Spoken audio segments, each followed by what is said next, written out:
Dieu existe, c'est ça. Écoutez, voilà comment ça se présente. En fait, il y a deux thèses possibles.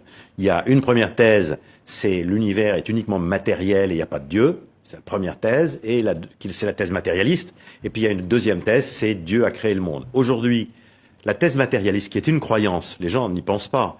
Quand les gens disent moi je suis un croyant, c'est pas vrai. Les incroyants, ils sont des croyants, ils croient à la thèse matérialiste. Aujourd'hui, la thèse matérialiste, avec les découvertes scientifiques du XXe siècle, qui sont tout à fait extraordinaires, elle tient pas debout. Il y a un début absolu au temps, à l'espace et à la matière, dont Einstein nous dit qu'ils sont liés. Donc s'il y a un début au temps, à l'espace et à la matière, ça veut dire qu'avant, il y a une cause non temporelle, non spatiale, non matérielle qui a fait émerger tout ça.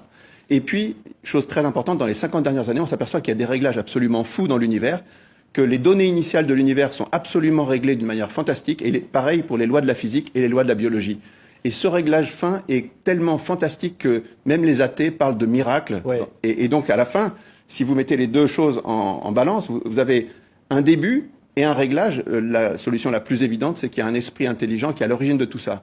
L'univers أم خلقوا من غير شيء أم هم الخالقون أم خلقوا السماوات والأرض بل لا يوقنون أم عندهم خزائن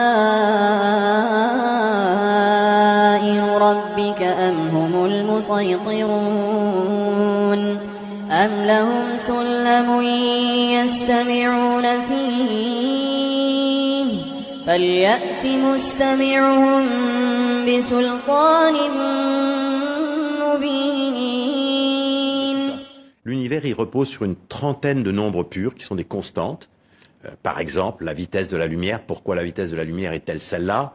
Pourquoi est-ce que la vitesse d'explosion de l'univers au début, c'est-à-dire de son expansion, est-elle celle-là? Qu'est-ce qui se passerait si elle était très légèrement différente? C'est des questions qu'on ne pouvait pas se poser, ça n'avait aucun sens avant.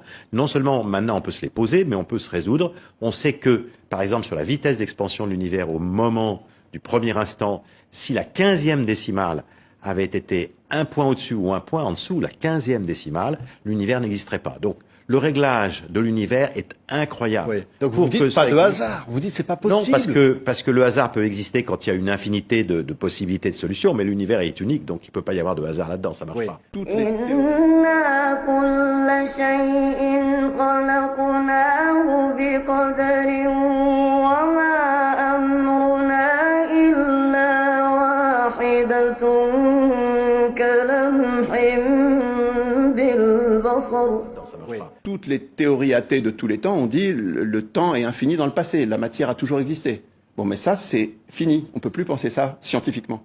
Parce que maintenant, on sait qu'il y a eu un début au temps, à l'espace et à la matière. Oui, vous ne croyez pas à l'infini avant, Non, et à l'infini après, c'est pas nous. ou à une multitude d'infinis. Scientifiquement, l'idée de l'infini a été détruite par plusieurs découvertes. La première découverte qui a détruit l'idée de l'infini, c'est ce qu'on appelle la thermodynamique. Et il ne faut pas que les auditeurs soient inquiets. En fait, c'est des idées très simples. La thermodynamique, c'est que l'univers est comme une bougie, elle s'use. On l'a allumée, elle brûle, ça va durer un certain temps, mais en fait, donc ça s'arrêtera. Il y aura la fin du monde, la fin de l'univers. Voilà, par exemple. يوم نطوي السماء كطي السجل للكتب كما بدأنا أول خلق نعيده وعدا علينا إنا كنا فاعلين. Voilà, par exemple, le Soleil que nous aimons beaucoup, il est né il y a 4 milliards d'années. Avant, il n'existait pas. Et nous savons aujourd'hui que dans 5 milliards d'années, il sera complètement éteint, il sera complètement noir et froid. Donc, tout le système solaire va être éteint. Et après le Soleil, toutes les autres étoiles, le Soleil est une étoile, toutes les autres étoiles de l'univers vont s'éteindre les unes après les autres, comme un tas de bûches dans une cheminée. Elles vont s'éteindre. Donc, dans un certain temps, loin c'est certain, mais peu importe, dans un certain temps, l'univers sera entièrement noir et glacial. Ouais. Voilà. Donc c'est une vérité scientifique aujourd'hui. Tous les savants en 1920 pensaient que l'univers était éternel. Tout le monde pensait ça pendant très très longtemps. Il était infini géométriquement et puis il était stable. Or en fait rien de tout ça est vrai. L'univers n'est pas stable, il est en expansion. والسماء بنيناها بأيد وإنا لموسعون والأرض فرشناها فنعم الماهدون ومن كل شيء خلقنا زوجين لعلكم تذكرون ففروا إلى الله إني لكم منه نذير مبين. et puis il n'est pas éternel, il a un début et une fin, et très vraisemblablement, il est en plus géométriquement fini, c'est-à-dire que si on partait de droit devant soi, on viendrait de son point de départ. Cette révolution-là dont on parle, celle du Big Bang, mais pas seulement celle-là, celle aussi de la thermodynamique, de la relativité, la mécanique quantique, la découverte de la complexité en biologie, la découverte du réglage fin de l'univers qui date de 50 ans, ça n'a pas encore été compris, ça n'a pas encore été intégré par la mentalité générale, si vous voulez. Or, ça change complètement la donne. Ça fait un retournement. C'est un retournement. Et donc, dans l'équation, quand vous regardez le dossier comme ça, vous voyez toute une série de raisons de croire classiques qui font que les gens ont toujours cru en Dieu, l'émerveillement devant l'univers, la beauté de raisonnement qu'on peut devant un coucher de soleil, tout ça, mais aussi des raisonnements philosophiques, des choses liées à la morale, des choses liées à la révélation, plein de choses. Tout ça, ça reste. Et en plus, la science vient de se retourner. Donc, je vous dis... La physique s'est tellement développée qu'elle est venue envahir le champ de la métaphysique. Avant, il y avait la physique et la métaphysique et personne ne se parlait. Mais la physique, elle a débordé de son lit comme une crue énorme, comme on voit à la télévision quand il y a les fleuves qui débordent.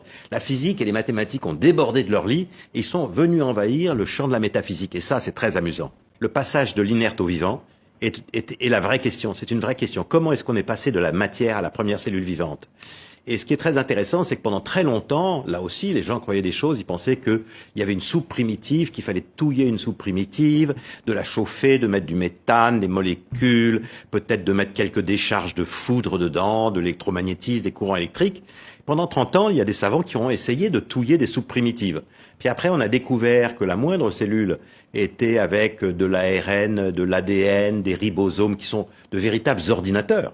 Donc dans la moindre cellule, vous avez des ordinateurs. Et donc tous ces gens qui faisaient des recherches, ils ont arrêté de faire leurs recherches. On ne cherche plus aujourd'hui à touiller des soupes primitives pour faire apparaître une cellule vivante parce qu'on sait que ça ne marchera pas.